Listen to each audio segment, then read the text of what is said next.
অর্থনৈতিক ক্ষেত্রে মাইলস্টোন তৈরি করবে টিআরএমএস সিস্টেম। রোববার জাতীয় রাজস্ব ভবনে tax representative management system software উদ্বোধন করে একথা বলেন উপদেষ্টা ডক্টর সালেউদ্দিন আহমেদ।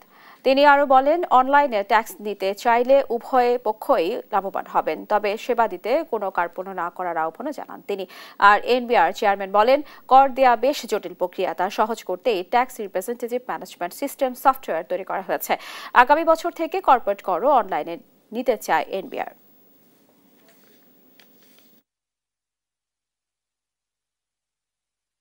এই ধরনের প্রোগ্রাম যেটা হলো সবার জন্য মঙ্গলজনক, যে ট্যাক্স দেবেন ব্যক্তি পর্যায়ে হোক, কোম্পানি পর্যায়ে হোক, ব্যবসা বাণিজ্য সব।